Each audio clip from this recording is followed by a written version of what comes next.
एक शख्स का मौत होता है, मौके से उसका शव भी मिलता है और वहाँ से एक खुदकुशी का नोट भी मिलता है। उस व्यक्ति के मरने का वजह भी पता चलता है और वह कैसे मरा इसका कारण भी। और इसी वजह से पुलिस इसको एक नॉर्मल खुदकुशी का केस समझती है और इस केस को बंद करने की तैयारी करने लगती है। लेकिन जब पोस्टमार्टम की रिपोर्ट आती है तो इस केस की सारी कहानी बदल जाती है। पुलिस फिर से इस केस की छानबीन में लग जाती है और इसके बाद जो कहानी निकल कर सामने आती है, इससे पुलिस की पूरी टीम चौंक जाती है। दोस्तों, ये कहानी है भोपाल की एक उम्र कैद के कैदी की, जो 14 दिनों के लिए पैरोल पर छूट के आया था और 29 जून 2019 को उसे जेल में फिर से वापस जाना था। इधर 29 जून को जेल प्रशासन उसका इंतजार कर रही थी और तब भी वहाँ के लोकल पुलिस को एक सूचना मिला कि जो व्यक्ति पैरोल पर छूटा था उसने अपने घर में खुद खुशी कर ली है। इसके बाद लोकल पुलिस इस केस को बंद करने वाली है पोस्टमार्टम का रिपोर्ट आने के बाद। और इधर जेल प्रशासन भी लोकल पुलिस के फाइनल रिपोर्ट का इंतजार कर रही थी ताकि उस कैदी के केस के फाइल को बंद कर सकें। मरने वाले कैदी का नाम है राजेश परमार, जो कि भोपाल के हरिनगर का रहने वाला था, जिसको 2014 में एक हत्या के आरोप में गिरफ्तार किया गया था और 2016 में अदालत ने उसको आजीवन कारावास की सज़ा सुनाई थी। तब से वो जेल में ही था। लेकिन जून 2019 को उसके पिता की मृत्यु हो जाती है और इसी सिलसिले में उसको 14 दिनों के लिए पैरोल मिल जाता है। पैरोल पर छूट के आता है, अपने पिता का अंतिम क्रियाक्रम करता है, जो कि 15 जून को आया था और 29 जून को इसको फिर से जेल में वापस जाना था। अब अपने पिताजी का अंतिम क्रियाक्रम करने के बाद 29 जून आया। इधर 29 जून को पुलिस प्रशासन, जेल प्रशासन इंतजार कर रही थी, तो इधर 29 जून को उसके घर से बहुत सारी आग की लपटें निकलने लगी तो आसपास के लोगों में हड़कंप मच गया और अफरा तफरी में गांव के लोगों ने, आसपास के लोगों ने पुलिस को सूचना दी। साथ ही साथ फायर ब्रिगेड की टीम को भी बुलाया गया। फायर ब्रिगेड टीम आई, आग को बुझाया। पुलिस की टीम जब अंदर गई तो देखा कि राजेश जल चुका है, मरने के कगार पे है। पुलिस की टीम उसको जल्दीबाजी में अस्पताल में ले गई, जहाँ पे डॉक्टर उसको मरा हुआ घोषित कर दिया। इसके बाद पुलिस की टीम उसको पोस्टमार्टम के लिए भेज दी और इधर जब उसके घर की तलाशी ली गई तो वहाँ से एक खुदकुशी का नोट मिला, जिसमें साफ साफ लिखा था कि मेरा पिताजी अब नहीं रहे, इसलिए मुझे पैरोल पर बाहर निकालने वाला कोई है नहीं। मैं पिताजी की मृत्यु की वजह से बहुत दुखी हूँ और इस आजीवन कारावास की वजह से मैं बहुत परेशान हूँ, इसलिए खुद को ख़त्म कर रहा हूँ और इसमें किसी का कोई और हाथ नहीं है। इसलिए पुलिस प्रशासन इस केस को नॉर्मल खुदकुशी समझकर इस केस को बंद करने वाली थी। इंतज़ार था तो बस पोस्टमार्टम की रिपोर्ट का, और ये सूचना भोपाल सेंट्रल जेल को भी पुलिस ने दे दिया था। लेकिन इधर राजेश का पोस्टमार्टम होने के बाद उसके शव को उसके रिश्तेदारों के हवाले कर दिया गया। अब 24 घंटे बाद इस केस का पूरी कहानी बदल गई। जब वह उस एरिया के एसपी इस पोस्टमार्टम की रिपोर्ट को देखते हैं तो चौंक जाते हैं। उस रिपोर्ट में लिखा था कि जो मरने वाला व्यक्ति है वो जलने की वजह से नहीं मरा है और ना ही धुएं से घुटन की वजह से मरा है, उसकी गला दबाकर हत्या की गई है।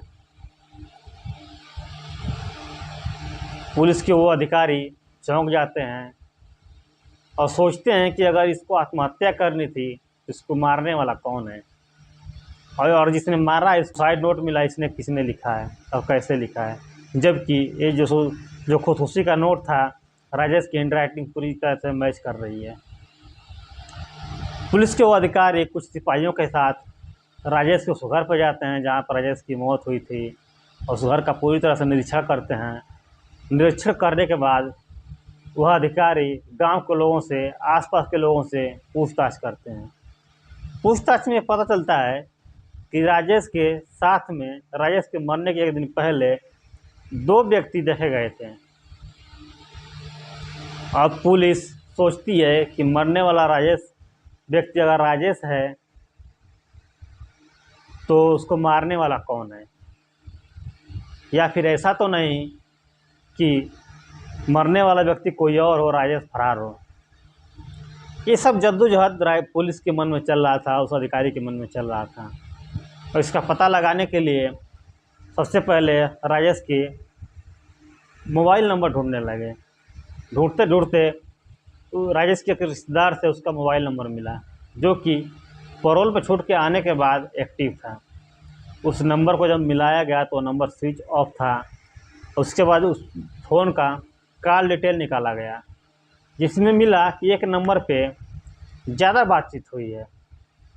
इसके बाद उस नंबर को भी मिलाया गया, वो भी स्विच ऑफ था। और उसके बाद फिर से उसका कॉल डिटेल निकाला गया। वह किसी निहाल नाम के आदमी, जो कि उससे बिहार कराने वाला था। अब पुलिस निहाल को ढूंढने में लग जाती है, और छानबीन करने के बाद पता चलता है कि निहाल पहले राजेश का किराएदार था, लेकिन बाद में वहाँ से खाली करके कहीं और मकान ले लिया किराए पे। पुलिस छानबीन करती है। इसके बाद निहाल का लोकेशन राजस्थान का मिलता है। वह अधिकारी पुलिस की एक टीम वहाँ भेजते हैं, और वह टीम जाकर वहाँ पे निहाल को पकड़ लेती है, पकड़ कर लाते हैं यहाँ पे। भोपाल लाने के बाद उससे सख्ती से पूछताछ की जाती है, और तब निहाल बताता है कि जैसे ही राजेश पैरोल पर छूट के आया था, उसने निहाल से संपर्क किया था, बात भी की थी और मिलने भी आया था। जब मिलने आया था तो बहुत ही दुखी था, बहुत ही इमोशन था। वो कह रहा था कि अब मैं जेल नहीं जाना चाहता हूँ, दुनिया की नज़र में मैं मर जाना चाहता हूँ, लेकिन असल में मैं ज़िंदा भी रहना चाहता हूँ। उसने बहुत सारी क्राइम की सीरीज देख रखी थी, जिससे उसने बहुत ही एक खौफनाक आइडिया बनाया हुआ था, बहुत ही खौफनाक प्लान बनाया हुआ था पहले से ही, और जिसमें उसने वो निहाल का मदद चाहता था। पहली बार तो निहाल ने उसको मना कर दिया था, लेकिन बाद में जब राजेश ने उसको पैसों की लालच दिया तो फिर से राजेश के साथ में मिल गया। राजस्थान से वो भोपाल आ गया, हरिनगर, और एक दिन 24 जून 2019 को राजेश ने अपने माँ को किसी रिश्तेदार के यहाँ किसी बहाने, काम के बहाने भेज दिया। अब 28 जून को राजेश ने बहुत ही खौफनाक प्लान बना लिया, और 29 जून को उसको जेल में वापस जाने वाला था। 14 दिनों की पैरोल ख़त्म होने वाली थी।